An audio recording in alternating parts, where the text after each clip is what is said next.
नमस्कार, मैं जनभक्ता शिवम गौतम। और जिस तरीके से उत्तर प्रदेश की सरकार योगी आदित्यनाथ के नेतृत्व में तमाम भूमाफियाओं और अपराधियों की जमीनों के जो अवैध कब्जे हैं उनको हटाने का काम कर रही है, मुख्तार अंसारी के बाद में अतीक अहमद का नंबर आया और अब नंबर आ गया है आजम खान का। जी हाँ, वही आजम खान जो उत्तर प्रदेश के पूर्व मुख्यमंत्री और टोंटी चोर के नाम से मशहूर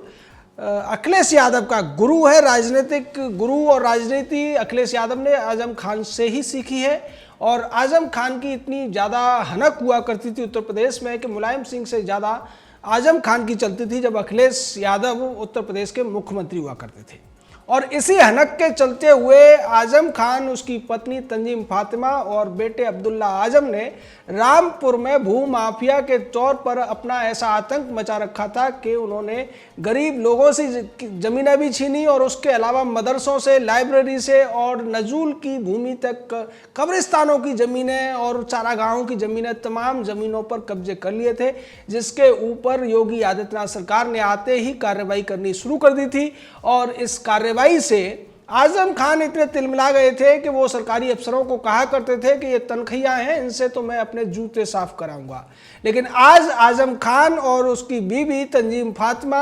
और उसका बेटा अब्दुल्ला आजम तीनों ही जेल में हैं और इन तीनों के खिलाफ 48 से ज़्यादा मुकदमों में चार्जशीट दाखिल हो चुकी है, जिसकी वजह से इनका जमानत पर बाहर आना भी पूरी तरीके से मुश्किल बना हुआ है। और अब जो खबर हम आपको बता रहे हैं, जिसके तहत उत्तर प्रदेश सरकार ने एक नोटिस जारी किया है आजम खान की पत्नी तंजीम फातिमा को, और ये कहा है कि उसने जो अवैध रूप से हमसफर नाम का रिजॉर्ट बना रखा है सरकारी ज़मीन पर, नजूल की ज़मीन पर, ग्राम पंचायत की ज़मीन पर और ग्रीन बेल्ट की ज़मीन पर, उसको या तो वो खुद तोड़ लें 15 दिन के भीतर, अन्यथा इसको प्रदेश सरकार और स्थानीय प्रशासन तोड़ेगा। और जो तोड़ फोड़ के लिए खर्चा होगा, जो मशीनें इत्यादि लगेंगी, उसका पूरा का पूरा खर्चा वसूला जाएगा तंजीम फातिमा यानी कि आजम खान से।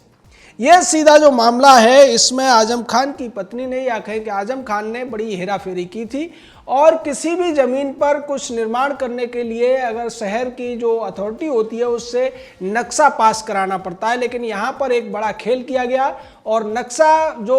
प्राधिकरण है, जो अथॉरिटी है, उससे पास कराने की बजाय उस नक्शे को जिला पंचायत से पास कराने का एक ड्रामा किया गया या इस तरीके की दिखावा किया गया, जो कि अवैध था। और इसको कोर्ट ने भी कह दिया कि जिला पंचायत को ये अधिकार नहीं है कि वो शहरी विकास प्राधिकरण का जो अधिकार होता है उसको बाईपास कर सके। और इस तरीके से सीधे तौर पर आजम खान का जो निर्माण था हमसफर रिजॉर्ट का, जिसमें अखिलेश यादव भी कई बार ठहर चुके हैं जब वो रामपुर जाते हैं, और भी तमाम, चाहे मुलायम सिंह हो या शिवपाल यादव जैसे लोग खूब वहाँ जाकर ऐश किया करते थे, अब उस हमसफर रिजॉर्ट को तोड़ दिया जाएगा, ये निश्चित हो गया है। दूसरी तरफ आजम खान के लिए बुरी खबर यह भी है, जिस तरीके से एक सामाजिक कार्यकर्ता के नाम से एक शिकायत की गई थी कि आजम खान को सीतापुर जेल में वीवीआईपी ट्रीटमेंट दिया जा रहा है, उनको विशेष सुविधाएं मिली हुई हैं, और इसकी जांच योगी आदित्यनाथ ने कराई तो जांच में यह पाया गया कि यह शिकायत झूठी थी। और अब झूठी शिकायत करने वाले व्यक्ति को भी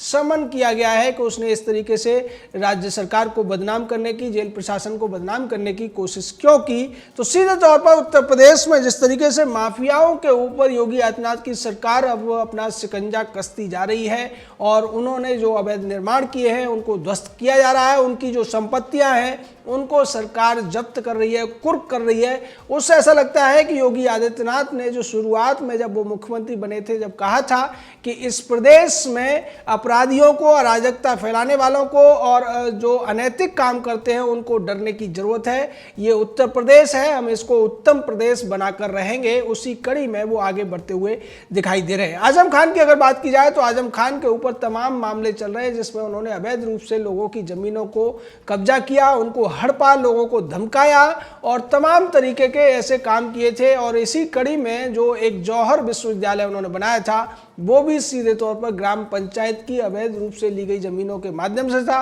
और इसमें ये इतने ज़्यादा हद से गुजर गए थे कि इन्होंने एक जो गांव को जोड़ने वाली सड़क थी उसको ही अवैध रूप से चुरा लिया था, या फिर आप कहें कि उसका अपहरण कर लिया था। इस तरीके के काम करने वाले आजम खान को यह लगता था कि उनका चेला अखिलेश यादव मुख्यमंत्री है और मुख्यमंत्री रहा है, इसलिए पुलिस वाले उनसे डरते रहेंगे, उनको वो तनखैया कहकर डराने की कोशिश किया करते थे। और जब बाद में उनके खिलाफ कार्रवाई होने लगी थी तो उसके बाद भी वो अपनी हनक दिखाते हुए संसद तक में महिलाओं का अपमान करते हुए देखे गए थे। लेकिन बाद में जब उत्तर प्रदेश सरकार उनके ऊपर सख्त हुई और उनके जो काले कारनामे थे उन पर पुलिस ने बेहतर तरीके से जांच करके जब कार्रवाई करना शुरू किया तो आजम खान अपने आप को अल्पसंख्यक बताते हुए नजर आए और तमाम तरीके की अपने लिए रियायतें मांगते हुए नजर आ रहे थे। लेकिन रियायतें, चूंकि कानून में किसी को रियायत नहीं मिलती है और ना कोई बहाना चलता है, इसीलिए आजम खान की गिरफ्तारी हुई। उससे पहले आजम खान अपने जो शहर है वहां जाने से काफी डरते रहे और कई महीने तक वो अपने शहर वापस नहीं गए, क्योंकि उन्हें डर था कि अगर वो रामपुर जाएंगे तो पुलिस उन्हें गिरफ्तार कर लेगी। उसके बाद उनकी पत्नी, जो कि शहर की विधायक है, तंजीम फातिमा, उसको भी गिरफ्तार किया गया। उनके बेटे के ऊपर तमाम धोखाधड़ी के केस थे और उनके बेटे के ऊपर भी तमाम ऐसे दस्तावेज, जाली दस्तावेज के माध्यम से जो काम करने का उनके ऊपर जो आरोप था वो सिद्ध हुआ और उसके बाद बेटे को भी गिरफ्तार किया गया। उसके बाद अखिलेश यादव ने तमाम तरीके के बातें की और ये कहा कि उनको निशाना बनाया जा रहा है, वो अल्पसंख्यक हैं इसलिए ऐसा किया जा रहा है। योगी आदित्यनाथ की जो सरकार है वो तुष्टीकरण की नीति अपना रही है और हिंदुओं को खुश करने के लिए ऐसा कर रही है, लेकिन वास्तव में ऐसा नहीं था। आजम खान के ऊपर जो केस चल रहे थे वो योगी आदित्यनाथ की सरकार से पहले से चल रहे थे, लेकिन जिस तरीके से प्रशासन अखिलेश यादव के हाथ में था, अखिलेश यादव के हाथ में बागडोर थी और चूंकि आजम खान अखिलेश यादव का उस्ताद था, गुरु था, इसलिए आजम खान को विशेष तौर पर ऐसी सहूलियतें दी गई थी। लेकिन अब उन सहूलियतों को पूरी तरीके से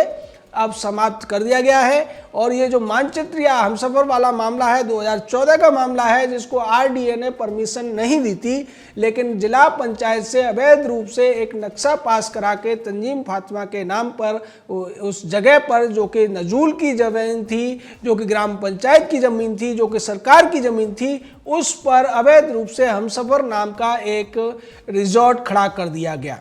उसी तरीके से जैसे कि एक यूनिवर्सिटी की बिल्डिंग बना दी गई थी और उस यूनिवर्सिटी के लिए जिस तरीके से जो सैकड़ों साल पुरानी एक लाइब्रेरी थी उसकी किताबों को चुरवाया गया था और दूसरे जो गांव के लोग थे उनकी ज़मीनों पर कब्जे किए गए थे, जिसको लेकर रामपुर प्रशासन के पास में सैकड़ों शिकायतें आई थी और रामपुर में आजम खान के खिलाफ 100 से ज़्यादा केसेस हो गए थे, जिसको लेकर समाजवादी पार्टी राजनीति करती नजर आई थी और समाजवादी पार्टी ने कहा था कि आजम खान को वो वैसे नहीं दबा पा रहे हैं तो झूठे केस लगाकर आजम खान को डराने की कोशिश की जा रही है। लेकिन आजम खान एक शेर है और वो डरेंगे नहीं, पर आज की डेट में आजम खान किसी भीगी बिल्ली से ज्यादा नहीं है और वो इतने डरे हुए हैं कि वो ये कहते हुए नजर आ रहे हैं कि मुझे सुरक्षा दी जाए, कहीं ऐसा ना हो कि मेरे खिलाफ भी पुलिस बड़ा एक्शन ले ले। तो ये सारी बातें इसलिए हैं कि आज उत्तर प्रदेश में अपराध करने वाले वो लोग जो कभी कहा करते थे कि पुलिस और प्रशासन हमारा कुछ नहीं बिगाड़ सकता है, जनता तो हमारे आगे किसी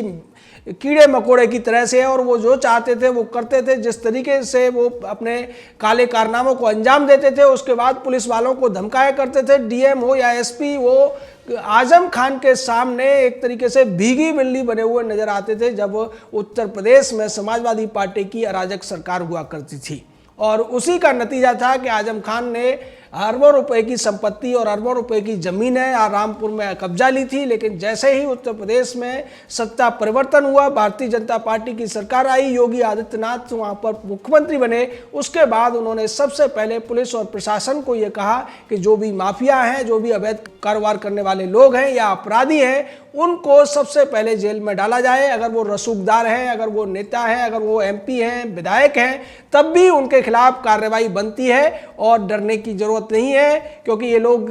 पुलिस वालों को या प्रशासन को ये कहकर डराते हैं कि आने वाले समय में जब हमारी सरकार आएगी तो तुम्हारी खैर नहीं रहेगी। लेकिन उत्तर प्रदेश में इस समय एक और बड़ी बात यह है कि जो पुलिस अधिकारी है, प्रशासनिक अधिकारी है, वो बिना डर के काम कर रहे हैं, क्योंकि अब उन्हें भी पता है कि आने वाले अगले जो चुनाव होने हैं उसमें भी उत्तर प्रदेश में न सपा की सरकार लौटनी है, न बसपा की, कांग्रेस तो वहां है ही नहीं और आम आदमी जैसी पार्टियां तो केवल मुंगेरी लाल के हसीन सप्ते ही देखती रहेंगी। तो सीधे तौर पर उत्तर प्रदेश में आज मुख्तार अंसारी के बाद अतीक अहमद का नंबर आता है और उसके बाद इस राजनीतिक भूमाफिया या भूमि चोर इसको वहां पर कहा गया है, पायल चोर तक कहा गया है, क्योंकि एक विधवा महिला ने ये शिकायत दर्ज कराई थी कि आजम खान ने न केवल उसकी भूमि कब्जाई थी बल्कि उसकी भैंस चुरा ले गया था और उसके घर में रखी हुई पायलों को भी आजम खान के लोगों ने चुरा लिया था। तो आजम खान के ऊपर पायल चोर से लेकर भैंस चोर तक के आरोप लगे थे। और अगर इसकी हनक की बात की जाए, अखिलेश यादव के जमाने में